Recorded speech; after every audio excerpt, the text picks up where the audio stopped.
If you've ever dreamed of exploring ancient Egypt, longed to follow in the footsteps of the pharaohs, or imagined the desert sun setting over the emerald Nile, you're ready to step aboard a Nile River cruise. For over 5,000 years, the Nile has been the lifeblood of Egypt, and there's simply no better way to experience that wealth of Egyptian history, culture, and architecture than on a Nile River cruise. The Nile is a wonder in its own right, the wellspring of civilization in ancient Egypt and northern Africa for the last 10,000 years. In a desert region where it only rains a few times a year, the Nile is the only consistent source of water to sustain the necessities of civilization, such as agriculture and drinking water. The Nile River is the longest in the world, at 6,695 kilometers. For good reason. Most of the great cities and wonders in ancient Egypt and neighboring Sudan were built along its banks.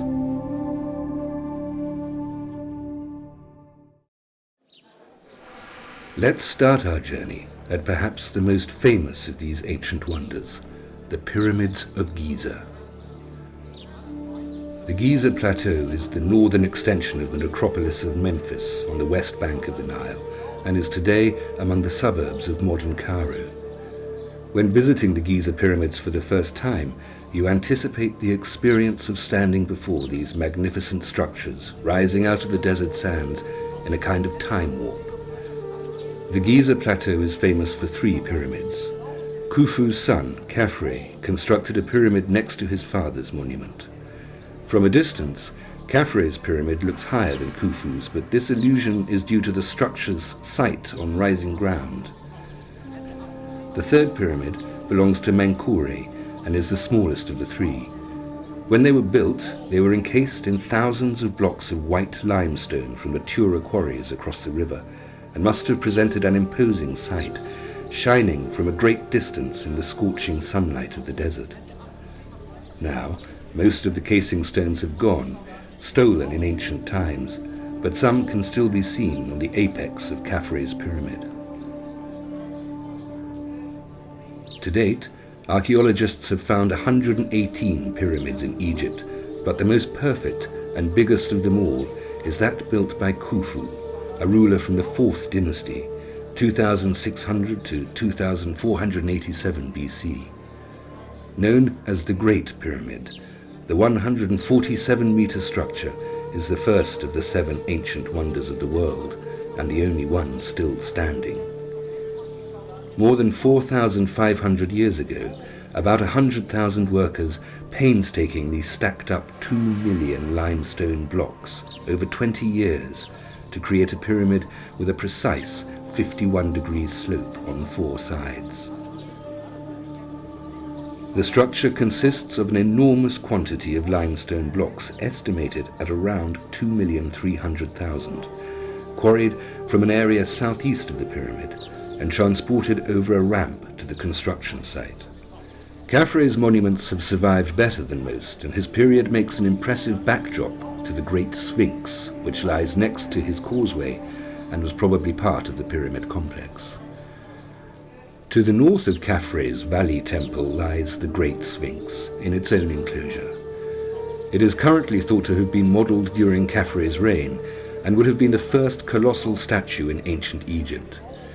This monument, almost the national emblem of Egypt, has sparked the imagination of travelers, scholars, poets and writers for centuries.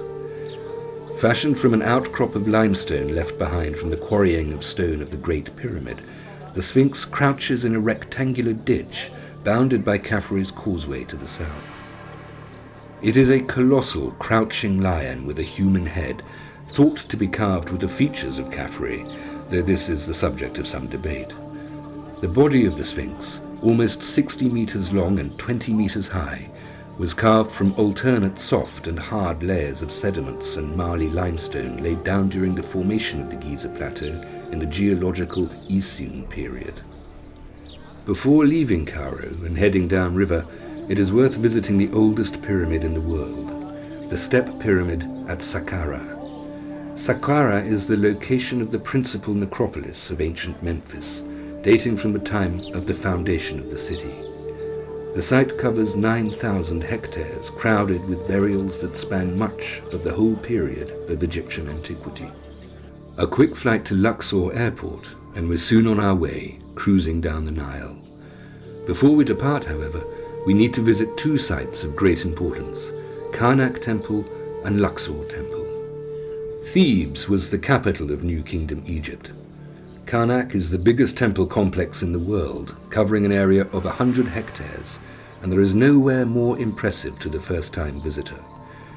Much of it was restored during the last century, and our knowledge of the buildings here in different periods of Egyptian history increases every year. In ancient times, Karnak was known as Ipet Isut, the most select of places. The temples are built along two axes, east-west and north-south, with the original Middle Kingdom shrine built on a mound in the center of what is now called the Temple of Amun. An avenue of ram-headed sphinxes leads the visitor towards the entrance. The sphinxes are fantastic beasts with the body of a lion and the head of a ram, a symbol of the god Amun. Through the entrance is the famous hypostyle hall. Standing among its 134 gigantic columns, the visitor can't help but be inspired by the grandeur of the place. The center 12 columns are larger, at 21 meters tall, and have open papyrus capitals which may have been intended to symbolize the original mound of creation. The other 122 columns are 15 meters tall and have closed capitals, perhaps representing the swamp that surrounded the mound. The hypostyle hall was begun by Amenhotep III, who built the side walls which close off the space between the second and third pylons. It was not completed until the reign of Seti I, who carved his beautiful raised reliefs around the walls of the northern half. His son, Ramesses II, completed the decoration of the southern half of the walls and pillars, often overcarving his father's reliefs with his own crude sunk relief carvings. Following a paved path along the side of the central court, the visitor comes to a building known as the Festival Temple of Thutmose III, anciently called Most Splendid of Monuments. The pillars inside the hall are said to imitate the ancient tent poles of a pavilion, unique in Egyptian architecture, and still show good remains of the colored decoration. Moving west, past the shrine of the gods' wives of Amun, we come to the open-air museum, which houses various blocks and reconstructed shrines found in other parts of Karnak. French archaeologists have spent the past few years rebuilding the chapel from the available blocks, a very difficult task due to the original construction techniques. On the other side of the Temple of Amun, to the south, the visitor comes to the Sacred Lake. The area in the foreground was originally a fowl yard, and the domesticated birds belonging to Amun were driven from here through a stone tunnel to the lake each day. Karnak can be a confusing place. Its buildings span a long period in Egyptian history. Most visitors on guided tours have very little time to see much of the temple, and many visits are needed to get even a brief idea of the temple as a whole. The earliest remains found at Luxor Temple date to the 8th dynasty.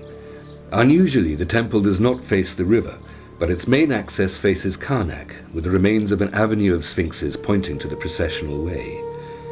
This remaining 200-meter avenue of human-headed sphinxes was erected by Nekhutnebu I. The modern entrance to the temple is to the west, and after descending the new stone steps, the visitor faces the massive pylon. From the Greek word meaning gate, a pylon is a monumental entrance wall to a temple. A gateway in the form of a pair of truncated pyramids serving as the entrance to the temple. This one at Luxor Temple is 21 meters high, which was a later addition by Ramesses II.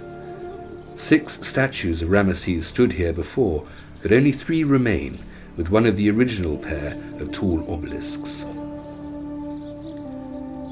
The court of Ramesses II would have been the original forecourt of Amenhotep III's building.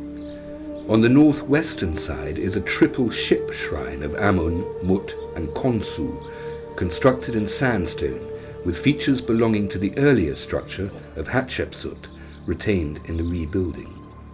Ramesses' great court features a colonnade around each of its sides, interspaced with colossal statues, many of which the king usurped from Amenhotep III.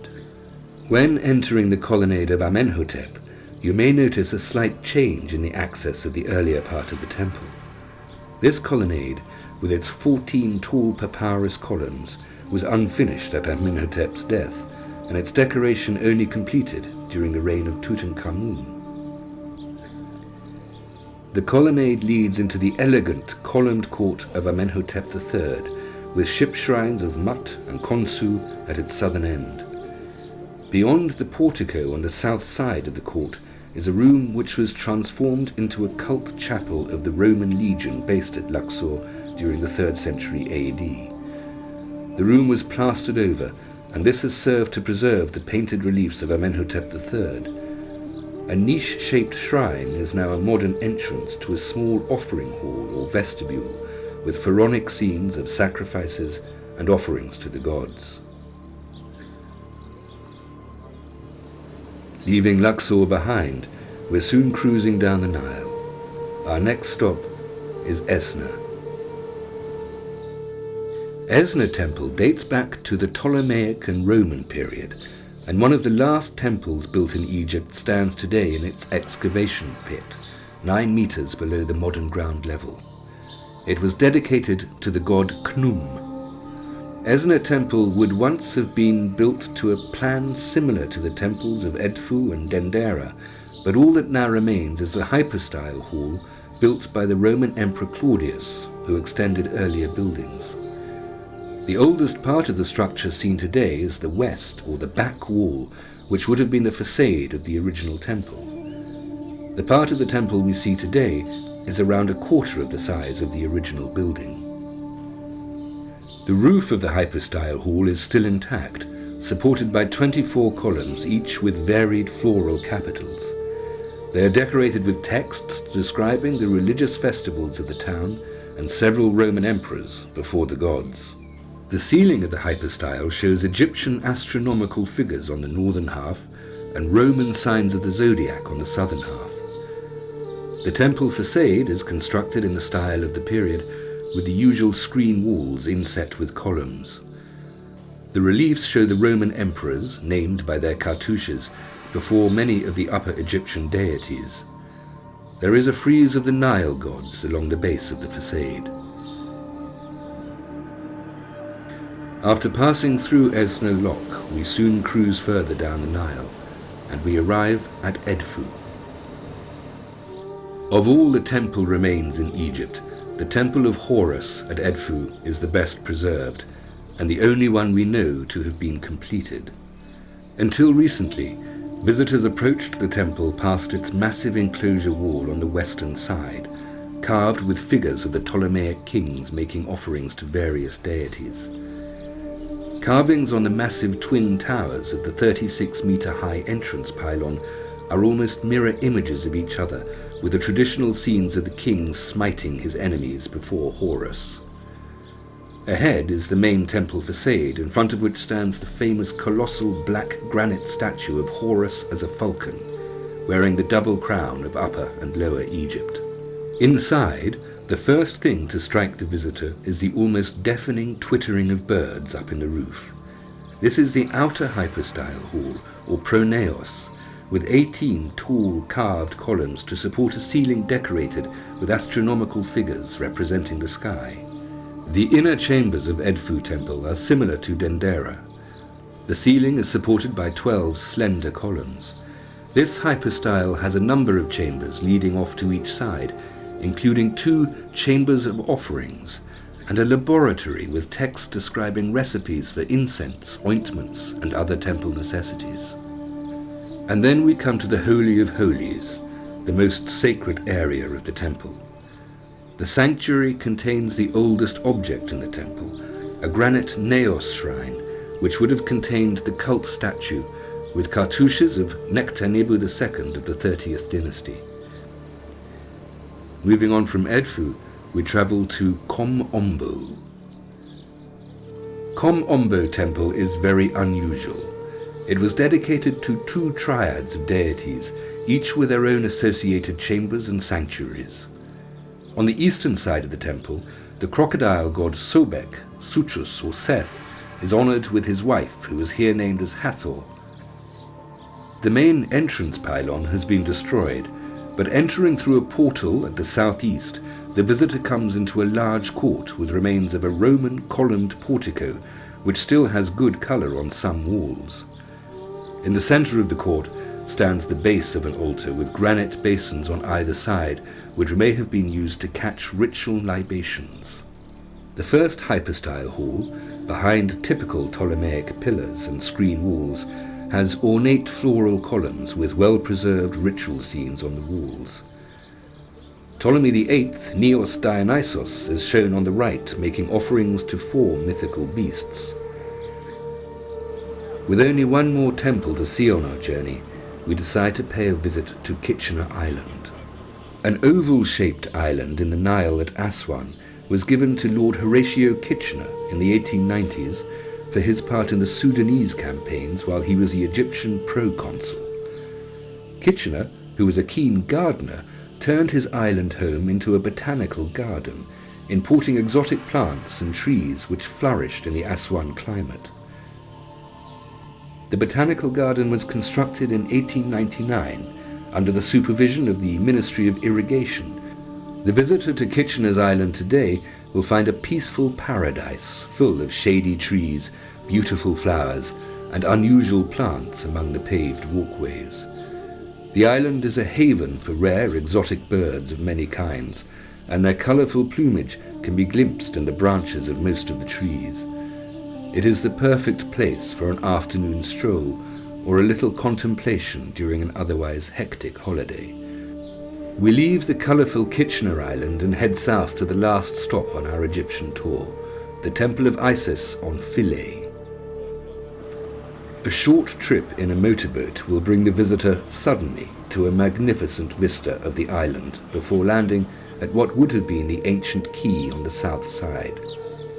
The earliest of the surviving monuments of Philae is the kiosk of Nechtenabu I of the 30th dynasty. Most of the other structures are Ptolemaic and Roman and were reused by the early Christians when the temples were finally closed by the Emperor Justinian in 550 AD. The main temple is dedicated to Isis and was the center of the cult of Isis and Hathor during the Roman period. It was the last pagan temple in use in Egypt. Beginning at the south of the island, Nechtenabu's structure is a hall with screen walls linked by graceful columns.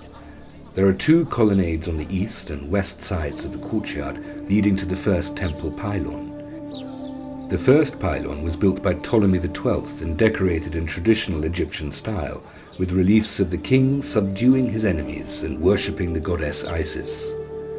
Leaving the main temple by a doorway in the eastern side, you can visit the small temple of Hathor built by Ptolemy VI and VII with its Ptolemaic papyrus columns. This is currently undergoing restoration. Egypt has been known as the cradle of civilization for centuries and also as the cradle of inspiration, the source of many discoveries and experiences.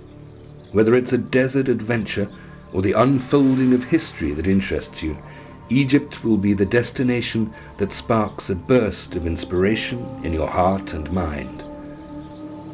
A great story awaits you on the banks of the Nile.